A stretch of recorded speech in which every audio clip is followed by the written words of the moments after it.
اعوذ باللہ من الشیطان الرجیم بسم اللہ الرحمن الرحیم الحمدللہ رب العالمین والعاقبۃ للمتقین والصلاۃ والسلام علی اشرف الانبیاء والمرسلین۔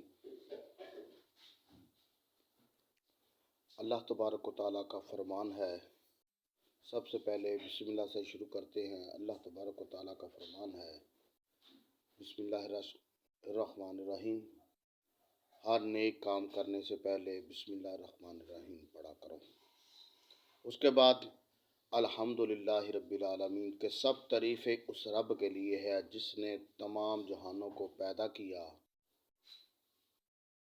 اور جس نے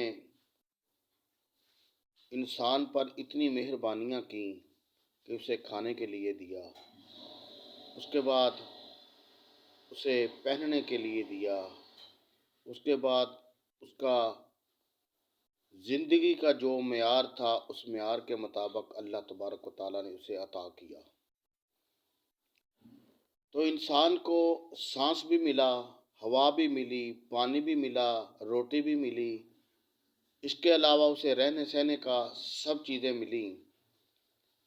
اللہ تبارک و تعالیٰ کا اگر اتنا آسان ہے تو انسان کو بھی چاہیے کہ اللہ تبارک و تعالیٰ کا شکر ادا کرے۔